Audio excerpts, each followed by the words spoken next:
What's up, everybody? I'm Ryan. Welcome to my channel. So tonight, me, Josh, and Luke are gonna go see and review F1. Now, this is a film that I can't really say I'm super excited to check it out, but I've been interested in checking it out because it is directed by Joseph Kosinski, who directed Top Gun Maverick, which was probably one of my favorite films of 2023, and he also did the story for Twisters, which was my favorite film of last year, 2024. Initially, when I found out about this movie and saw the trailers, it looked fine, but I'm not really into racing, or I've never been really a big sports guy or anything, but I found out that it was from Joseph Kosinski, and I was like, that might actually be pretty good. I'm gonna give that a chance right there. So just knowing that it's from Joseph Kosinski and he has those 2 credits of Top Gun Maverick and Twisters made this shoot up on my list of films I really want to see this year list. But anyway, guys, let's head over to the theater. Me, Josh, and Luke will see the movie, and we'll give our reviews right after. Also, guys, I apologize for a bit of a late review on this one. I usually try to get reviews for new releases out by Sunday night. This weekend I just had a family emergency, that's all I'm gonna say, and I just wasn't able to go to the theater any day this weekend, but it is a Monday night, got nothing going on, so I texted Josh and Luke and asked if they wanted to go see this one with me. They thankfully said yes, so now I guess enjoy our reviews for F1 Transition. Hey Josh, how's it going, my friend? What's going on, sir? So we just got out of F1 the movie. Yeah. What were your thoughts, Josh? What are my thoughts on F1 the movie? First off, a couple different things. There was a lot of F1 propaganda in the advertisements leading up to the actual film. It's like when they do a war movie like Jarhead or Warfare, as I've seen recently, and then in the lead up to the film, they have enlisting for the Navy, enlisting for the Army type commercials, weapon commercials. It's interesting. I think they definitely know what they're doing when they're doing that. They know the audience that they're marketing to, but that was really funny going into the film. Going into this film, though, just from the optics perspective, I had heard a lot of good things about the film. A lot of the critics were saying that the film was great. A lot of the audience was loving the film. I think I saw a stat that it had a $300 million. Apple, I don't know, dude. Apple just spends $300 million on every film they make, I swear. What was that film? The Flowers of the Moon film. Killers of the Flower Moon. Killers of the Flower Moon. With DiCaprio? That film was horrible, by the way. I don't care what anybody says about that film. That film is horrible. That film is way too long. That was the most boring film I've watched. And I'm not even like one of those guys. Like I said, I'm a writing guy. I'm not an action guy. But when Apple makes these films, they spend $300 million every single time. And I think they spent $300 million on this film. And it made its half of its budget back in the first week because this was the opening weekend. And the opening weekend, it made back half its budget, which means it's going to make its money back. And not even just that, it's probably going to be very successful long term. So I had heard a bunch of really good things about the film before going into it. And I mean, the first thing that popped in my mind was there was a film that had dropped like a couple years back. It was called Ford versus Ferrari. I don't know if you remember that film. I remember it. I haven't seen it, though. Oh, have you really not? Yeah. By the way, can we talk about this? Ryan was like, yo, I want to go see this F1 movie, and he has never watched a single race of F1 in his life. So stop. That's crazy. That's crazy. This is why Ryan is a fake F1 fan. Fake. You're a phony. A big fat So, Luke, what you think? No. But on a real note, the film was really dang good. I really liked the film, not just because it had to deal with F1. And I think F1 is a really interesting thing because you think, oh, it's just racing cars. And mind you, because I pay attention to F1, Ryan. No, I'm sorry. I'm going to stop ragging on you. But because I pay attention to F1, I know that there's a lot more intricacies in how the game. I could tell there was a bit more to it than just racing. Yeah, there's a crap ton that goes into it. Like, these cars are like, the guy said it, there was a line there where he says this car has 10,000 sensors on it. It's the truest statement ever. The car has 10,000 sensors on it, and it's tracking all of the different data points, and it's about improving milliseconds so that you can win a race, because that does make the difference. And what I thought was also really cool is they included some people who are in F1. not even just included some. They included the best people in F1. Verstappen with the Red Bull car, he is the best F1 racer right now. He's actually probably number one. For a while, though, it was the other guy, Lewis Hamilton. And Lewis Hamilton was the guy, the Mercedes car. And then you also have Sergio, who's with Ferrari. And you had a couple others. But, I mean, you had a bunch of, like, of the F1 racers in the film. So they probably contributed a lot to the input of the film. And that's why it felt so nice. I felt, the film checks in at 2 hours and 50 minutes. 2 hours and 36 minutes. Yeah, I mean, it's somewhere in that ballpark. I mean, we went to the theater at 7. What time did we get out? We got out like 9:56. 9:51. Well, the first 30 minutes is just commercials and trailers true, and all that. but I'm telling you, so it started at 7:30. Yeah, but I'm telling you for the audience, though. The audience is going to be in the theater for 2 hours and 50 minutes. Okay, fair enough. And so the audience is in the theater for 2 hours and 50 minutes. And when you hear that, you're like, dang, that's a really long film. That's about as long as Endgame is, Avengers Endgame. So does F1 really have that much material to be able to keep me interested for a full 2 hours and 30, 2 hours 50 minutes? And you're gosh dang right it does. I think the film just, you underestimate the art of simplicity a lot. Like, films don't have to be these... Films don't have to be these complicated things. Sometimes it could just be about racing cars and all the stuff that goes into racing cars. Yeah. And for me, that's why I think this film is so good, is it just embraces how simple it is. It doesn't try to make up these crazy plot points, right? Mm-hmm. The only one you could say is like the romantic angle of Brad Pitt's character and that girl's character, right? But I mean, even then, it's like in the concept of it, it makes somewhat sense. It doesn't feel convoluted, They're not trying to add unnecessary drama into the mix. Whereas with this film, it just gets straight to the point. We're going race to race to race. Oh, main guy gets injured. Oh, side guy gets injured. Oh, main guy gets injured again. And it just keeps going throughout the length of those races and everything that goes into it. And I think it's just really well done. The only thing I think I had a critique on or a question about was I the only one where they would show certain shots of the race in the film or like that flyover in Abu Dhabi? Did that not look like a simulation of some sort? Like, that looked like a VR sim. I kid you not. Like, the flyover in Abu Dhabi with the planes going with the colors, did that not feel like I'm asking a question, by the way. Did that not look like a simulation? I mean, I didn't think so. I didn't mind that. Go back and watch. I didn't really mind that simulation. Well, I mean, it saves them money, and they might as well. But did you think it was a simulation, or what did you think? Probably was. Because it looked like, mind you, it's CGI, but it didn't just look like CGI. It looked like a video game. I'm not even joking. It looked like some video game VR sim. Yeah. And then there was times where they showed angles of the race, especially in the Abu Dhabi. And I think that's when they started realizing, crap, brother, we spent so much money on this film. Yeah. And they're like, we got to put this VR in there.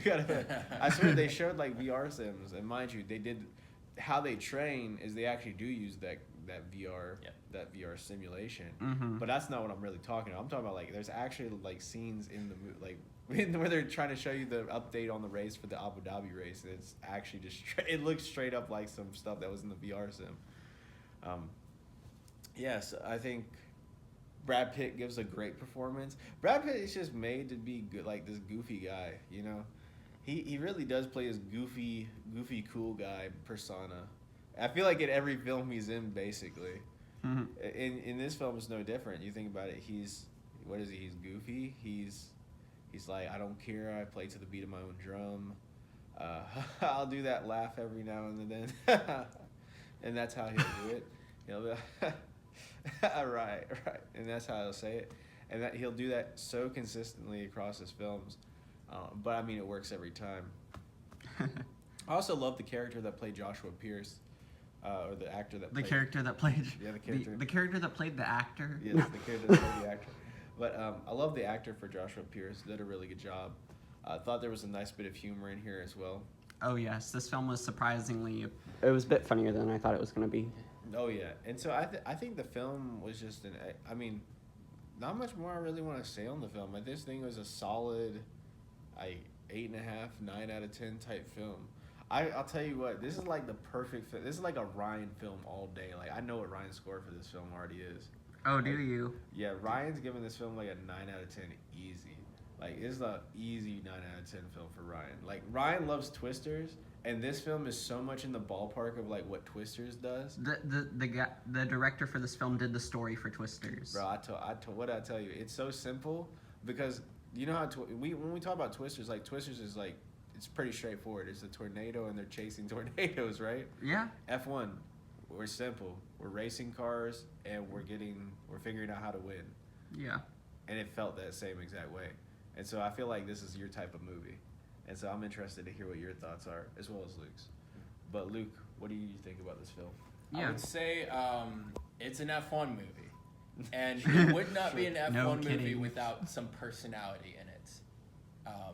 This kind of personality is not for those who are really immature, because you're learning from somebody who is a little bit cocky and trying to, win everything, and seems like a guy that's not a guy that you really want to hang out with necessarily. If Brad Pitt's character. Brad Pitt's character. If you're somebody that has a lot of morals and values, integrity and like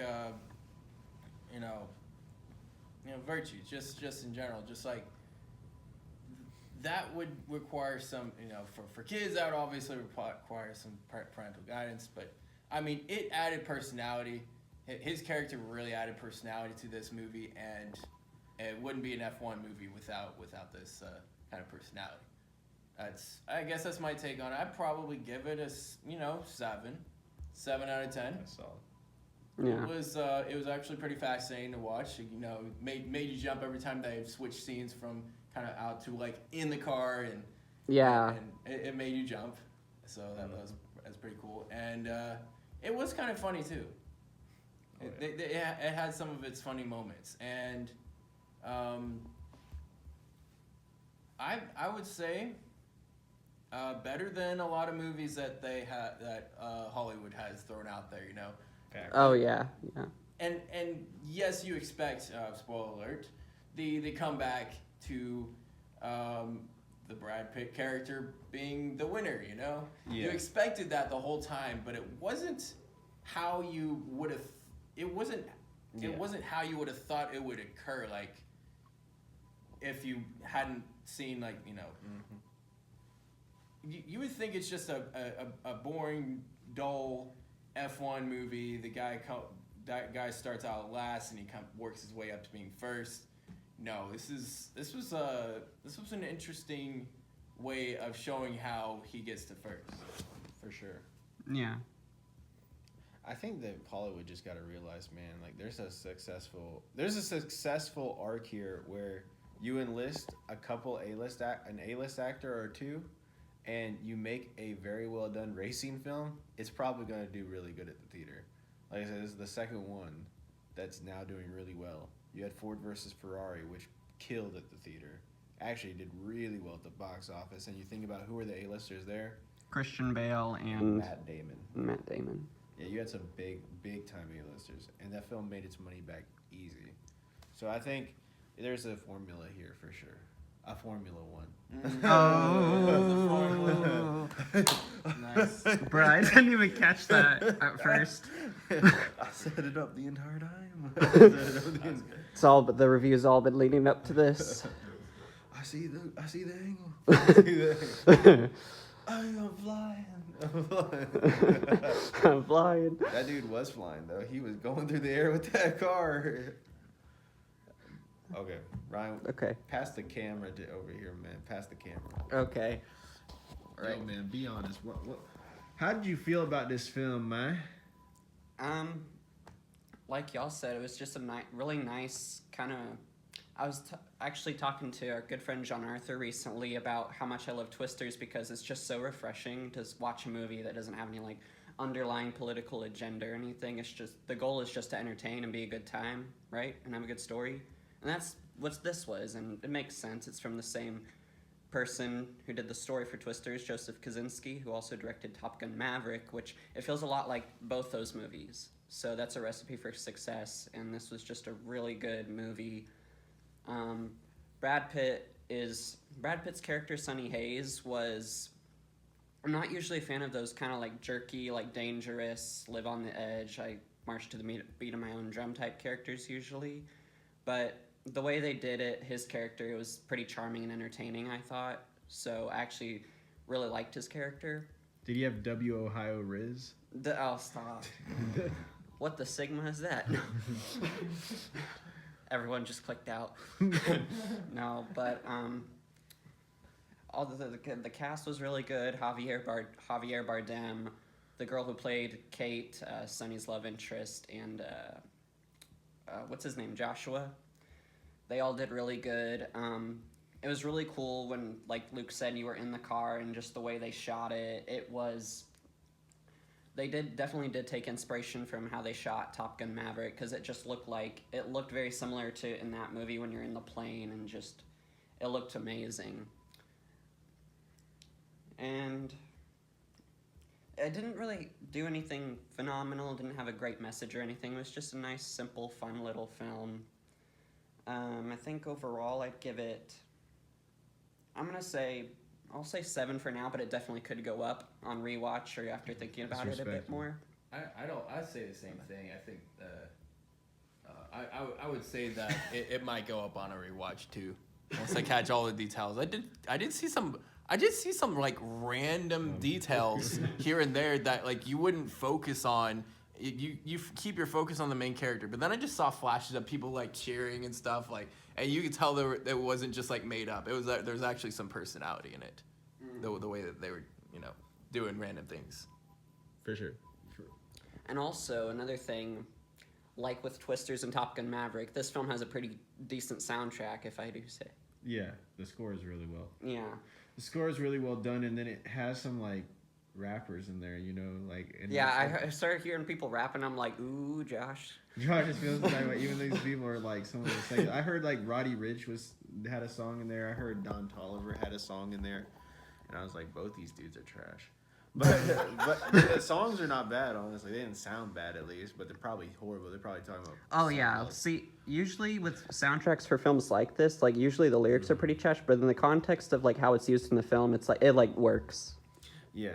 I wonder if Hollywood's gonna figure it out, man. Like, cause here's the thing, with the whole like going to the simplicity of films, I actually got to a film I hadn't seen for forever, just cause off of principle I said I wouldn't watch it, but then it popped up on the television, was the film Barbie.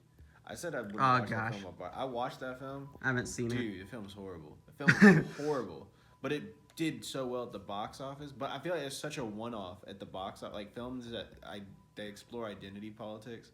Like I feel like those films do so bad at the box office, and that's just like the outlier. But I feel like every single time a film like this film is made, it always does well at the box office.